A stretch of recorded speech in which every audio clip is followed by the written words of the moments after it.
A lot of people are already thinking about the holidays, and today for the do-it-yourselfer, we have holiday gifts that grow on you, so to speak. And our landscaping expert, Phil Steinhauer with Designscapes Colorado, joins us with some tips on how easily it can be done. We haven't seen you in a while, Phil, but you're coming back with some gusto today. Yes, we've got some gardening, and for gardeners, this is about the easiest thing you can do. So if you're not a gardener, try to do this because it's so easy you can't fail. All right, we like that. So today we're going to talk about the two different bulbs I think that people traditionally use around the holidays. And this is the paper white narcissus. This is the white one over here. And they smell so fantastic. Yeah, they do.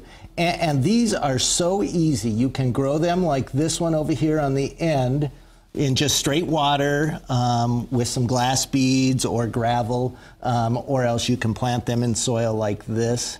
The other one we're going to talk about today is the little bit taller red one I have, and this is the amaryllis. And this one is very easy as well. This one does need to be in dirt, so you want to plant this one in dirt, and I'm going to show you kind of today how to do both of these. It needs dirt? You can't put it in gravel? No, this one likes to be in dirt, so you really want to plant we have to do what it needs because this is so showy for the holidays. Right, and this one, paper whites are about 4 weeks away. This is probably about 6 weeks away, so you want to kind of get going on these projects. Get busy. But it's great to give them as a gift like this when they're just about to bloom, because then you can enjoy it when you give it away. You know, whoever you're giving it to can enjoy it while it blooms. Right, they can watch it grow. And then I've just said, there's all different ways you can be creative. Here's a centerpiece with just a low bowl. I've put some dirt.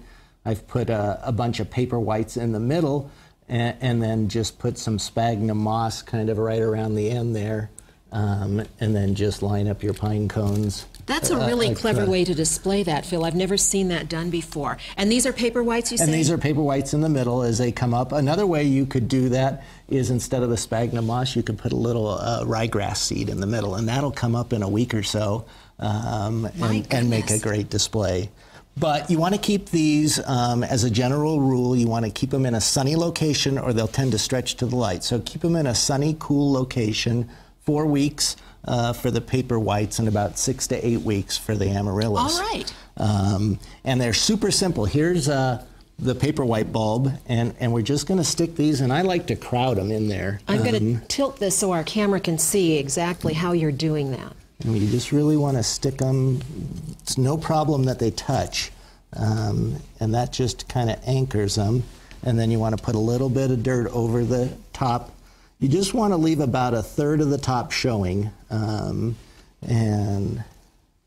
if we set that down for a second, you can kind of get that so that you can see.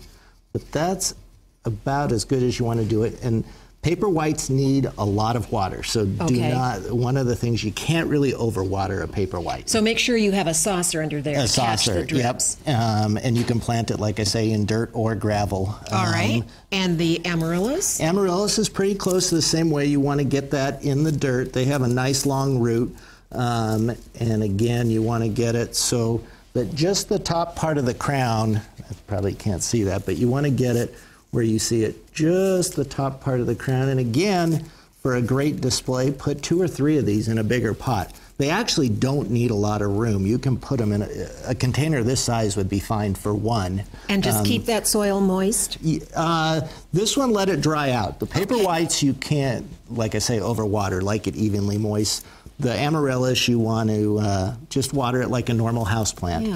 And really the best way to do this is after you plant it, go set it in a kind of a sunny location, and when you get about 2 or 3 inches, then start watering it. And water it just like a normal house plant where, you know, when it's dry to the touch. Okay, and our producer wants to know, and you've said it already, it's 6 to 8 weeks for blooms on the amaryllis? Yes. Okay, and you don't have to have a fancy, nice Martha Stewart kind of pot like that. You can start with a plastic margarine and then just set it in a dish that you want to use it for. Very nice. And what about supporting these? Don't these sometimes tend to If they lean? do, and that's where the raffia over there on the end one, if you just take some sticks or make an arrangement, get some berries, you know, some twigs with some berries, and put some raffia around it and act as supports. And it'll look very rustic and elegant at the same time. Exactly. Thank you, Phil. And Have a wonderful Thanksgiving. You too. We appreciate You too. all your advice all through the year. Let's send it back now to Dale.